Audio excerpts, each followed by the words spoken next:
大家好啊！歡迎大家翻到嚟咧，會讀書的香港人啊！大家有興趣咧都可以加入翻 Patreon 咧，支持下我哋嘅發展啦。我哋咧繼續講埋咧呢本叫做《老婆使用說明書》嘅第二個重點啦。唔知大家有冇試過咧？明明咧你係好用心咁幫你老婆咧去解決問題嘅時候咧，點知咧佢唔單止唔領情啊，而且咧係越嚟越嬲添。今日咧我哋咧就一齊拆解咧呢個咁嘅謎團啊！點樣咧去從一個咧問題嘅解決者咧轉型咧成為一個真正明白佢嘅靈魂共鳴佢隊友啊？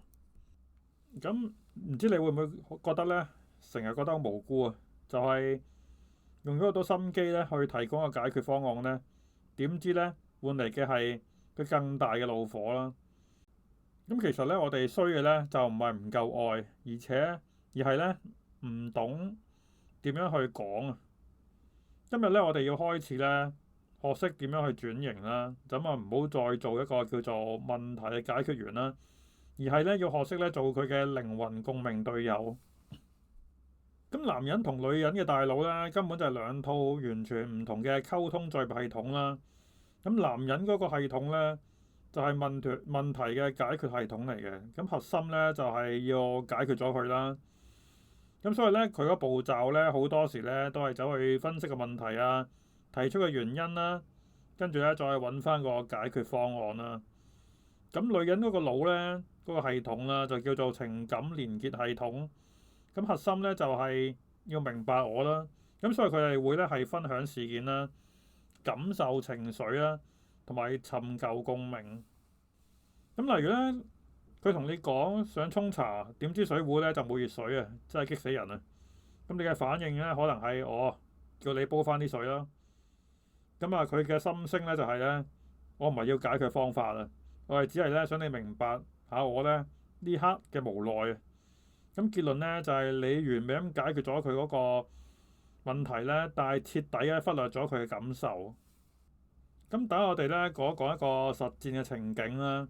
例如咧，老婆咧湊住個喊足成日嘅仔咧，已經咧攰到 PK 嘅。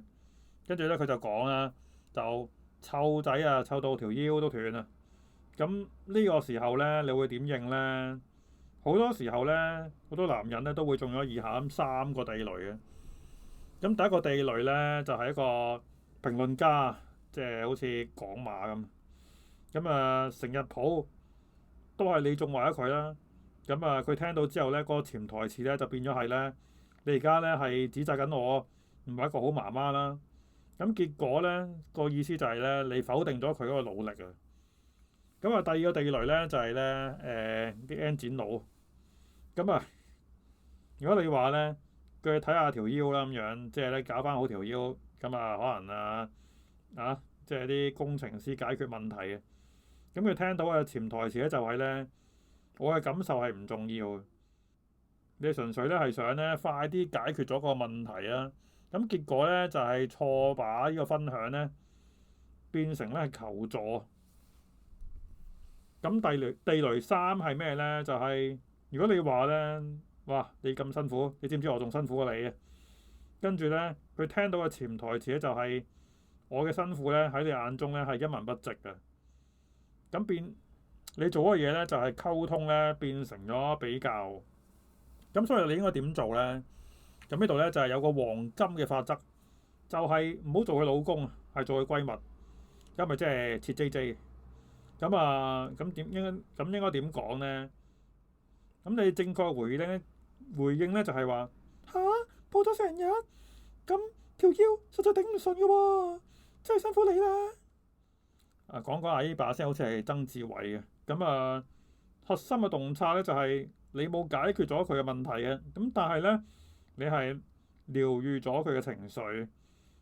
記住呢個隨聲附和嘅工具箱咧，就係係啦，我明啊，真係死啦。仲有一個咧叫做終極嘅心法啦，永遠咧係先接通心理線路啦。女人咧溝通咧就有兩條線路啦。事業唔係事業線路，係事實嘅線路，係發生咗咩事啦，同埋咧就係心理線路，你有咩感受？咁黃金法則咧就係先處理嗰個心情，然後咧再處理嗰個事情啊。咁例如咧，你老婆咧同個仔鬧交啦，激動到喊啊，咁你咧就半夜12點翻到屋企咧，咁你咧就呢個 magic 嘅句型咧就係你要先肯定咗佢嘅感受。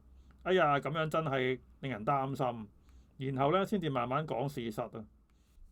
咁而家咧就有個新嘅任務咧，你係要成為共鳴大師嘅4個 step。